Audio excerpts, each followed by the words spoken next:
जय मसीह की मेरे दोस्तों, मैं डॉक्टर सुश्रुत प्रधान बाइबल.इज के इस कार्यक्रम में फिर से एक बार आपका स्वागत करता हूं। हम यीशु मसीह के जीवन को बारीकी से देखकर समझने की कोशिश कर रहे हैं और मुझे आशा है और विश्वास है इस कार्यक्रम के जरिए आप सब आशीष पा रहे हैं। आज हम आगे देखने वाले हैं कि यीशु मसीह के जीवन में क्या हो रहा है और उससे हम क्या सीख सकते हैं। उसके बारे में चर्चा करने के लिए फिर एक बार हमारे साथ कर्नल नवनीत चाबरा जी है। नवनीत जी, आपका स्वागत है। मेरी आपसे विनती है मेरे दोस्तों कि आप बाइबल.इज ऐप को आपके फ़ोन में या टैब में डाउनलोड कीजिए, जिसके ज़रिए आप परमेश्वर का वचन पढ़ सकते हैं, सुन सकते हैं और देख भी सकते हैं। यीशु मसीह का जीवन एक बहुत ही रोमांचक पड़ाव से गुजर रहा है। हमने देखा कि किस तरह से वो चमत्कार कर रहे थे और नवनीत जी ने हमें समझाया कि यीशु मसीह की जो योजना थी वो चमत्कारों से या दुष्टात्माओं से छुटकारा देने से भी बढ़कर थी कि हम परमेश्वर के साथ फिर से एक बार एक हो जाए। तो आइए आज के वीडियो क्लिप्स में देखेंगे कि क्या होने वाला है।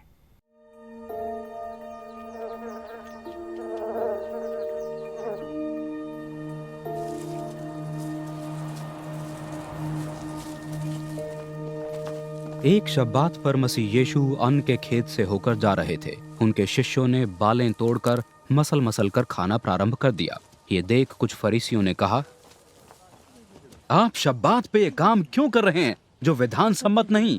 मसीह यीशु ने उन्हें उत्तर दिया, क्या आपने ये कभी नहीं पढ़ा कि भूख लगने पर दाविद और उनके साथियों ने क्या किया था? दाविद ने परमेश्वर के भवन में प्रवेश कर वो समर्पित रोटी खाई जिसका खाना पुरोहितों के अतिरिक्त किसी अन्य के लिए विधान सम्मत न था। यही रोटी उन्होंने अपने साथियों को भी दी। मसीह यीशु ने उनसे कहा, मनुष्य का पुत्र शब्बात का प्रभु है।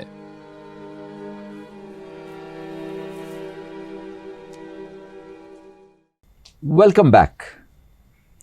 नवनीत जी, इस वीडियो क्लिप में हम एक नए शब्द का प्रयोग देखते हैं, वो है शब्बात। तो ये शब्बात क्या है? शब्बात जो है ये जो है एक समय है जो या एक दिन है जो हमने अपने आप को बाकी सब कार्यों से अलग करके रखना है जी। कि मान लीजिए कि हम हफ्ते में 5 दिन या 6 दिन हम अपने व्यवसाय में हैं, हम अपनी नौकरी में हैं, हम अपने काम में हैं। तो पुराने नियम के अनुसार शब्बात एक ऐसा दिन है जब हम कोई कार्य नहीं करते। वो दिन हमने अलग रखा हुआ है ताकि हम परमेश्वर का मनन कर सकें, उसका वचन पढ़ सकें, एज ए परिवार साथ बैठकर दुआ कर सकें, वचन से सीख सकें। मतलब वो दिन परमेश्वर का दिन है जो शब्बात है। तो इस प्रकार से रखा गया है। अब यहूदी जो हैं ये शब्बात को शुक्रवार शुरू करके शनिवार समाप्त करते हैं। बट जब मैं इसके बारे में पढ़ रहा था तो तकरीबन 370-371 एडी के अंदर में एक रविवार का दिन हो गया। तो तभी अगर हम आज अपने आसपास लोगों को देखें तो छुट्टी कब है? संडे की मना लेते हैं, छुट्टी है जी। लेकिन यहूदी लोग आज भी शुक्रवार को शब्बात मानते हैं। यानी कि ये एक विश्रांति का, एक रेस्ट लेने का दिन है और उसके साथ हम परमेश्वर के ऊपर फिर से अपना फोकस रख सके, यही उसकी योजना है शायद। मैं तो इससे एक कदम और आगे बताना चाहूँगा पास्टर जी के अगर हम सोचें कि चलो भाई 6 दिन हमें परमेश्वर को याद करने की क्या ज़रूरत है, हम तो 7वां दिन जो शब्बात का दिन है सिर्फ उसी दिन ही बाइबल खोलेंगे अपनी, उसी दिन ही हम प्रार्थना में बैठेंगे। हाँ। तो अगर हम ये मान के चलें तो ये मेरे हिसाब से ये गलत हो जाएगा। शब्बात तो दिन है जब मैं अपने शरीर को विश्राम दे रहा हूँ और शरीर को विश्राम देने के साथ में मैं अपनी आत्मा के लिए भोजन तैयार कर ले रहा हूँ। लेकिन मेरे को रोज अपनी आत्मा को कुछ ना कुछ देना है और वो वचन से देना है। तो मेरे पास शायद शब्बात जितना समय रोज ना हो, लेकिन मेरे पास कुछ समय तो रोज भी निकालना है प्रभु के लिए। यानी कि रोज की रोटी तो हमें खानी है ही, लेकिन शब्बात जो है एक प्रभु का खास भोजन, हम प्रभु के साथ बैठ के उनके साथ हम समय बिताते हैं। Absolutely right pastor. यहाँ पे जो 5वें वचन में प्रभु यीशु ने कहा, मनुष्य का पुत्र यानी कि यीशु शब्बात का प्रभु है। शब्बात का प्रभु होने का मतलब क्या है? अब अगर आप इस वाक्य को पढ़ें तो अभी हुआ क्या कि प्रभु अपने चेलों के साथ जा रहे थे जी। अब उनको रास्ते में भूख लगी, उन्होंने सोचा कि क्या करें, तो उन्होंने कुछ ग्रेन्स को तोड़ा और उनको खाना शुरू किया। अब ये जो फैरिसीज और याजक लोग थे, जैसा मैंने बताया, इनको व्यवस्था के बारे में बहुत ज्ञान था जी। इनको इतना ज्ञान था कि दूर से देख के बता देते थे कि ये व्यवस्था के अनुसार चल रहा है या व्यवस्था के खिलाफ चल रहा है। जी। मतलब अगर आप ये देखिए कि उनका काम ही यही था, जिसे हम इंग्लिश में बोले फॉल्ट फाइंडिंग। जी। ठीक है, कौन क्या गलत कर रहा है। तो उन्होंने फट से अपना बोला, भाई पुराने नियम या व्यवस्था के अनुसार क्यों तो आप ये नहीं कर सकते शबात के दिन, और आज शबात का दिन है और आपने ये ग्रेन्स को तोड़ा है और इस तरह से ये वाद विवाद वहाँ पे शुरू हो गया। तो उस समय प्रभु यीशु ने दो चीजें की जी। एक तो उसने दाऊद का उदाहरण दिया जी। उसने कहा आप पुराने नियम की बात करते हैं तो आप चलिए हम आपको पुराने नियम के अंदर ले जाते हैं जी वहां पे। और फिर उन्होंने बोला कि जो पुत्र है, जो उन्होंने अपने बारे में बोला कि मैं शबात का भी प्रभु हूँ। इसका मतलब वो बताना चाहते हैं फिर से अपनी डिविनिटी कि मैं परमेश्वर का पुत्र हूँ, कि याजकों और जितने भी लॉ को जानने वाले, व्यवस्था को जानने वाले लोगों हो, आप लोगों को मैं बताना चाहता हूँ कि व्यवस्था किसने लिखी? मैंने ही लिखी। उसको बदलने की क्षमता किसमें है? मुझ में ही है। और इस चीज को चलाने मेरे को एक टेम्पलेट में मत डालो, मुझे एक बोतल में बंद मत करो और बोलो कि आप इसी बोतल में ही रह सकते हो। परमेश्वर नहीं, परमेश्वर इस सृष्टि की रचना करने वाला परमेश्वर है। वो हमारी समझ से, हमारी सोच से, हमारी तुलना से कहीं परे है। ये आपने बहुत अच्छी बात कही कि लोग सोचते हैं कि हम मसीह को, यानी कि परमेश्वर को, एक बोतल में कैद करके, एक बॉक्स में बंद करके रख सकते हैं, लेकिन वो उससे भी बड़ा है, उससे भी बियॉन्ड है। और वही मतलब है यहाँ पे जब यीशु कहता है कि मैं शब्बात का प्रभु हूँ। एब्सोल्युटली। तो आइए मेरे भाइयों, आगे देखते हैं क्या हो रहा है। एक अन्य शब्बात पर मसीह यीशु यहूदी सभागृह में शिक्षा देने लगे। वहाँ एक व्यक्ति था जिसका दायां हाथ सूख गया था। फरीसी और शास्त्री इस अवसर की ताक में थे कि शब्बात पर मसीह यीशु इस व्यक्ति को स्वस्थ करें और वो उन पर दोष लगा सकें। मसीह यीशु को उनके मनों में उठ रहे विचारों का पूरा पता था। उन्होंने उस व्यक्ति को जिसका हाथ सूखा हुआ था आज्ञा दी, उठो, यहाँ सबके मध्य खड़े हो जाओ। वो उठकर वहाँ खड़ा हो गया। तब मसीह यीशु ने फरीसियों और शास्त्रियों को संबोधित कर प्रश्न किया, ये बताइए शब्बात पर क्या करना उचित है, भलाई या बुराई, जीवन रक्षा या विनाश? उन सब पर एक दृष्टि डालते हुए मसीह यीशु ने उस व्यक्ति को आज्ञा दी, अपना हाथ बढ़ाओ। उसने ऐसा ही किया, उसका हाथ स्वस्थ हो गया था। ये देख फरीसी और शास्त्री क्रोध से जलने लगे। वे आपस में विचार विमर्श करने लगे कि मसीह यीशु के साथ अब क्या किया जाए। Welcome back. नवनीत जी, यहाँ पे हम देखते हैं कि यीशु मसीह ने जो किया वो उसके वजह से एक तरह का विवाद पैदा हो गया, क्योंकि लोग पूछने लगे कि तुमने ऐसा क्यों किया, तुमने ये चंगाई क्यों दी। तो वो यीशु ने सही किया या गलत किया? अगर आप इस अद्भुत कार्य को देखें तो पहले तो आप ये देखो कि पवित्र आत्मा ने जब ये वचन को लिखवाया ल्यूक द्वारा जी, तो कितनी सोच के बाद हर चीज बिल्कुल सही एंगल से पढ़ रही है जी। पहली आयत में हमने पढ़ा शबात के बारे में जी, और दूसरा अद्भुत कार्य भी किस समय हो रहा है? शबात के दिन हो रहा है जी। तो अब ये व्यक्ति जो था, इसके हाथ को लकवे ने मारा हुआ था जी। अब ये व्यक्ति जब वहां आया तो अगर आप वचन में पढ़ेंगे पास्टर जी, तो इसमें लिखा है प्रभु यीशु ने ये नहीं कि उसको बीच में बुलाया और बोला चंगाई तेरी और जा। प्रभु यीशु जो है वो दूसरों की मन की बात को भांप गए थे जी, और उन्होंने हर एक व्यक्ति से पूछा, हाँ भाई आप बताओ कि इसको चंगाई दें या ना दें। तो वो बंदा चुप, क्योंकि अब वो बोले कि भी शबात है, चंगाई ना दो, तो इसका मतलब वो अच्छे कार्य से हट रहा है। तो कहता दे दो। दूसरे से पूछा, हाँ भाई आप बताइए कि इसको शबात के दिन चंगाई दें या ना दें। फिर तीसरे से पूछा। तो अगर आप वचन में पढ़ें तो इसमें लिखा है प्रभु यीशु ने एक एक करके हरेक से पूछा, प्रश्न किया। प्रश्न जी। किया। अब प्रश्न करने का यह मतलब नहीं कि प्रभु यीशु ने सोचा कि तुम्हारे उत्तर अनुसार मैं अपना एक्शन लूंगा। परमेश्वर ने जो करना है वो तो करेगा ही। वो शब्बात का प्रभु है। वो शबात का प्रभु है। जी। तो अगर लोग समझेंगे चलो भाई 10 लोगों ने बोला कि हाँ कर दो और 15 ने बोला ना कर दो, तो प्रभु यीशु उसको चंगाई नहीं देते। वो तो शबात के प्रभु हैं। जी। उन्हें मालूम था इंसानियत की जरूरत उस समय क्या है। आमीन। शबात जो है वो व्यवस्था अनुसार है, लेकिन इंसानियत की जरूरत क्या है? इंसानियत की जरूरत, आवश्यकता है कि उस व्यक्ति जिसका हाथ लकवा से गया हुआ है उसको चंगाई मिले, वो आमीन। संपूर्ण हो, वो पूरा हो। और परमेश्वर ने सवाल तो किया, उसने अपने अनुसार, अपनी इच्छा अनुसार उसको चंगाई दी। परमेश्वर ने कोई लॉ तोड़ा नहीं, कोई व्यवस्था का उल्लंघन नहीं किया उन्होंने वहां पर, लेकिन अपनी जो मानवता है, अपना जो प्रेम है, अपनी करुणा जो है वो फिर से दर्शाई कि परमेश्वर ने इंसानियत को उस व्यवस्था से भी ज्यादा अहमियत दी। बिल्कुल, परमेश्वर ने इंसानियत को व्यवस्था से ज्यादा अहमियत दी। और इसी के साथ में उन्होंने दाऊद का उदाहरण भी दिया इसमें। जी जी। और दाऊद का उदाहरण देके बोले कि भाई अगर आप शमूएल की पत्री में पढ़ेंगे तो दाऊद जो था वो भाग रहा था, उसके सैनिकों को भूख लगी तो उन्होंने तोड़ा नहीं, बल्कि जो उस समय के मंदिर के अंदर जो अलग से भोजन रखा था उस भोजन में से प्रीस्ट को बोला उनको अपने सैनिकों को देने के लिए। आमीन। और प्रभु यीशु ने सवाल दोबारा उन याजकों से किया कि अगर दाऊद ने उस समय व्यवस्था का उल्लंघन किया तो आप दाऊद को क्यों मानते हो? मतलब आप क्यों दाऊद को इतनी अहमियत देते हो कि वो भी तो लॉ ब्रेकर हुआ?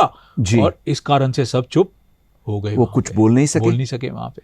तो ये है इस पूरे सारांश का कि परमेश्वर जो है वो इंसानियत को और व्यवस्था दोनों को तोलता है। बोलता है व्यवस्था का मैंने ही रचना की है, और उसके अंदर से अनुग्रह और प्रेम निकलता है, उस कारण उसने चंगाई दी। आमीन।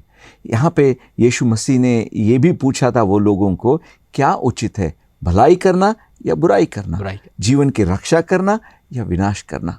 बिल्कुल। यानी कि यीशु मसीह के लिए हर एक दिन एक ही पर्पस था कि लोगों की भलाई करना, लोगों की रक्षा करना, अच्छे कामों को नहीं रोकना।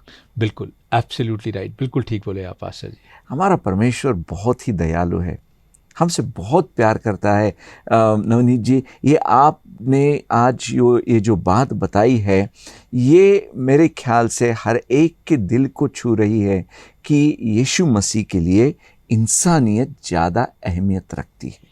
बिल्कुल, और यही कारण था कि जो फैरिसीज थे वो प्रभु यीशु से भगाते थे उनको अपने से दूर वहाँ से, और उनके अगेंस्ट योजना बनाते थे उन्हें ख़त्म करने की, क्योंकि उनका तो पूरा काम ही व्यवस्था पे चल रहा था कि भाई ऐसा करोगे तो ऐसा होगा, ऐसा करोगे तो ऐसा होगा, ऐसा करना है, ऐसा नहीं करना, ऐसा करना है, ऐसा नहीं करना। और प्रभु यीशु जो है वो प्रेम का रूप बनकर आए, और उनका जो मुख्य चरित्र था कि मैं अपने प्रेम और अपनी धार्मिकता और अपना अनुग्रह लोगों को दूं। यीशु ने एक विवाद को यहाँ पे पूरी तरह से खत्म कर दिया। Absolutely. आपके जीवन में इंसानियत को कभी भी मत भूलिए। बिल्कुल। आमीन।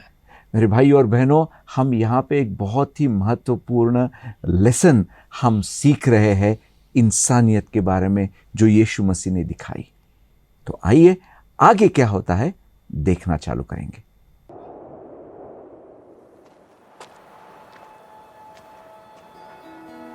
एक दिन मसीह यीशु पर्वत पर प्रार्थना करने चले गए और सारी रात वो परमेश्वर से प्रार्थना करते रहे। प्रातःकाल उन्होंने अपने चेलों को अपने पास बुलाया और उनमें से 12 को चुनकर उन्हें प्रेरित पद प्रदान किया। शिमोन, जिन्हें वो पतरस के नाम से पुकारते थे, उनके भाई आंद्रयास, याकूब, योहन, फिलिपोस, बार्थोलोमेयास, मत्ती, थोमास, हल्फयास के पुत्र याकूब, राष्ट्रवादी शिमोन, याकूब के पुत्र यहूदा तथा कारियोतवासी यहूदा, जिसने उनके साथ धोखा किया। मसीह यीशु उनके साथ पर्वत से उतरे और आकर एक समतल स्थल पर खड़े हो गए। यरूशलेम तथा समुद्र के किनारे के नगर सोर और सीदोन से आए लोगों तथा सुनने वालों का एक बड़ा समूह वहां इकट्ठा था। Welcome back. नवनीत जी, यहाँ पे हमने शब्बात के बारे में पहले देखा, लेकिन शब्बात के बाद यीशु मसीह ने, अब ये जो हमने सुना, उसके बाद बाइबल कहता है एक दिन यीशु पर्वत पर प्रार्थना करने चले गए। तो ये प्रार्थना के बारे में और आगे जो होता है वो देखने के बाद मुझे लगता है कि यीशु मसीह जो परमेश्वर की जो ताकत है या जो सामर्थ्य है, अपने में सीमित करना नहीं चाहते थे। वो आगे के बारे में, भविष्य के बारे में भी कुछ तो प्लान कर रहे थे, इसीलिए उन चेलों को उन्होंने चुना। बिल्कुल ठीक। इसमें दो चीज़ें आपने बताई पास्टर जी। सबसे पहले तो वो पर्वत पे प्रार्थना के लिए जी। गए। अब आम इंसान जो है, अगर ये बाइबल पढ़ रहा है तो वो कहेगा परमेश्वर आपको सुबह जल्दी उठने की क्या ज़रूरत है। अब भैया हमें जल्दी उठना है, क्योंकि हमें तो प्रार्थना भी करनी है, हमें उसके बाद काम पे भी जाना है, हमारी नौकरी भी है, हमारा व्यवसाय भी है। लेकिन परमेश्वर, आप तो सृष्टि की रचना आपने की, आप तो वचन बोलते हो काम हो जाता है, आपको सुबह उठ के प्रार्थना करने की क्या ज़रूरत है। फिर इस चीज़ को मत भूलिए कि परमेश्वर जो है वो इंसान के पुत्र हैं। परमेश्वर जो है ही is a son of God जी।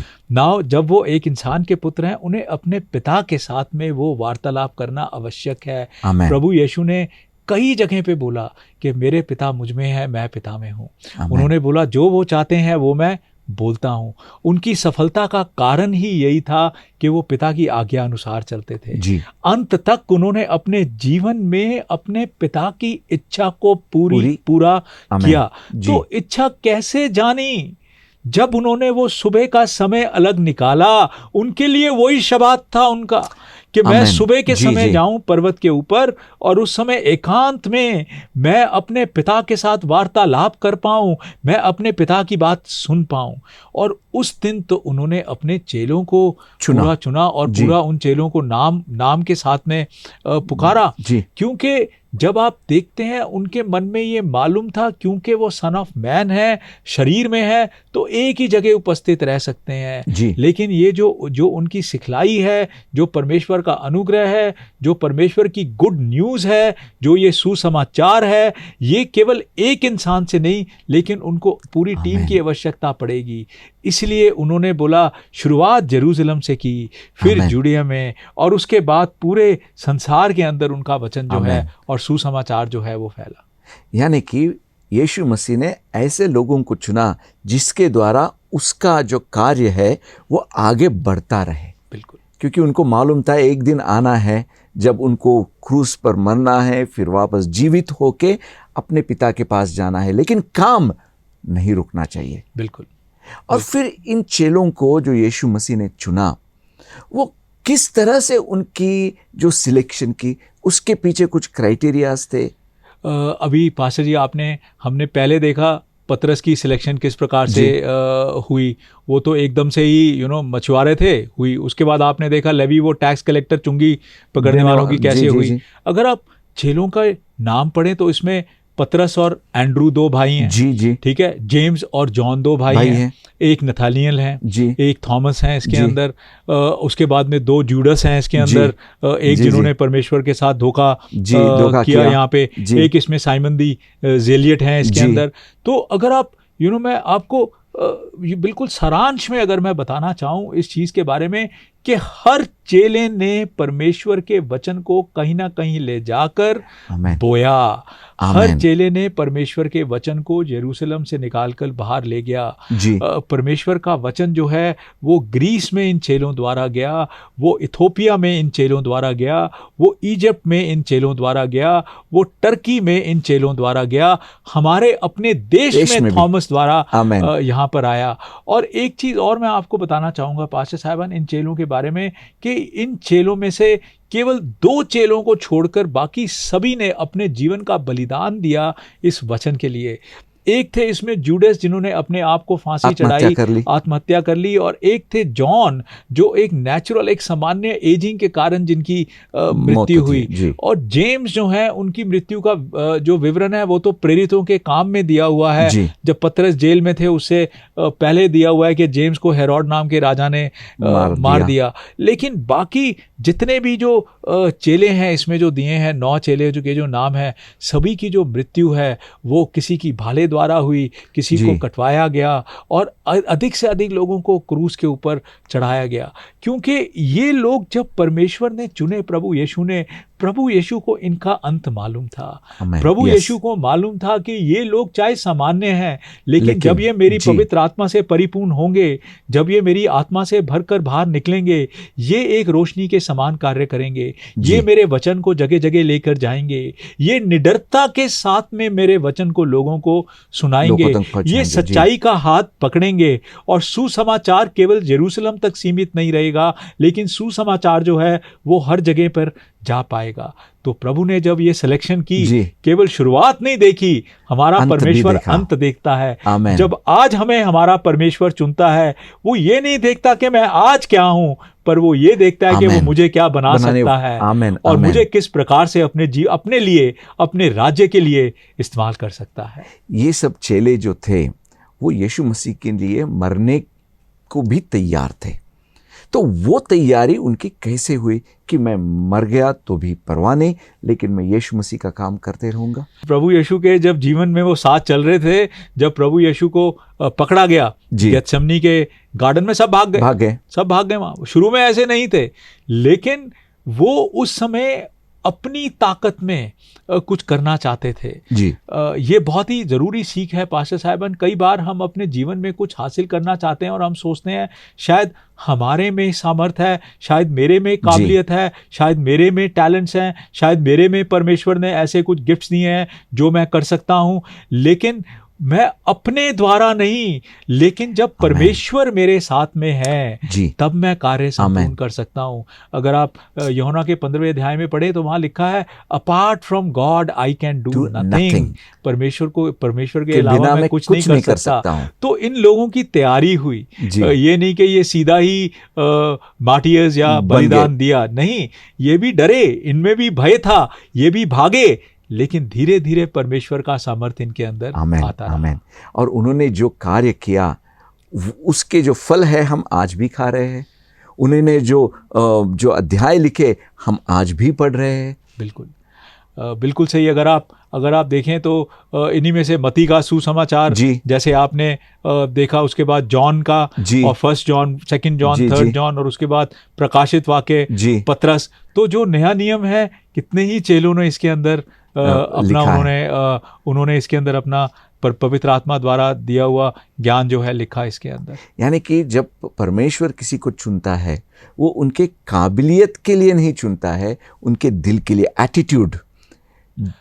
एक तो उनका हृदय देखता है, जैसा आपने बताया, उन्होंने पतरस का हृदय देखा। और दूसरी चीज जो परमेश्वर देखता है, वो देखता है अवेलेबिलिटी। आमेन। अगर तैयार है क्या है।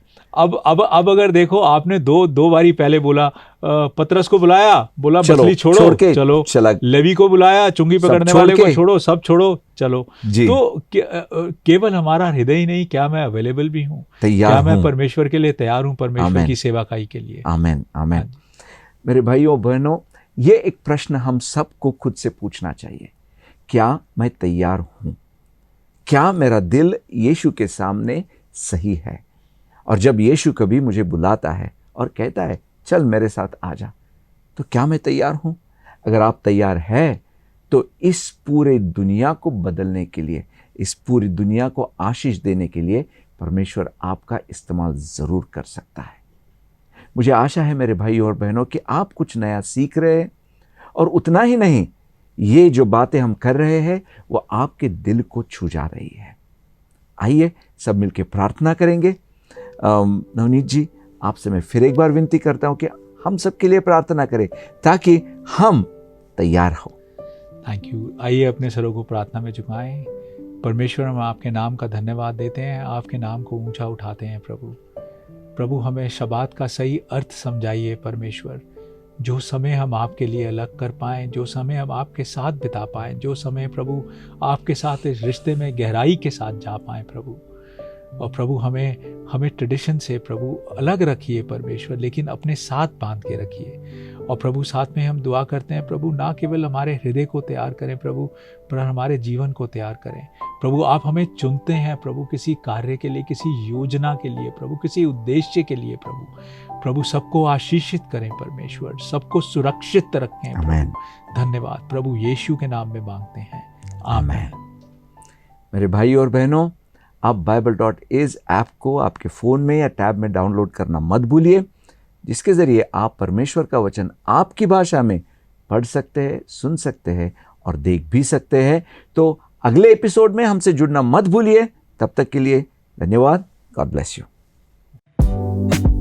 एक नई बाइबल इज़ ऐप मुफ्त में आज ही डाउनलोड करें ताकि आप पाएं प्रभु का शुद्ध सुनाई देने वाला वचन अपनी उंगलियों पर। आसानी से सुनने की योजना बनाएं, नोट्स लें और सच्चाई का सामना करें। इसमें आप क्या पाएंगे? प्रभु के वचन को हाई क्वालिटी एवं नाटकीय ऑडियो में सुने। ऑफलाइन सुनने और पढ़ने के लिए अपना पसंदीदा वर्जन डाउनलोड करें। हमारे पास मुफ्त में 1300 से भी अधिक भाषाएं उपलब्ध हैं। 500 से भी अधिक भाषाओं में गॉस्पेल फिल्में देखकर यीशु के जीवन और सेवकाई के बारे में जानें। शास्त्र प्लेलिस्ट खोजें और बनाएं। उन्हें अपने दोस्तों, परिवार और सोशल मीडिया पर भी बांटें ताकि आप प्रभु के वचन का एक साथ अध्ययन कर सकें। तो आज ही बाइबल इज़ ऐप डाउनलोड करें, प्रभु को आपकी अपनी भाषा में बोलते हुए सुनें। नई बाइबल इज़ ऐप जो सबको ध्यान में रखकर बनाई गई है।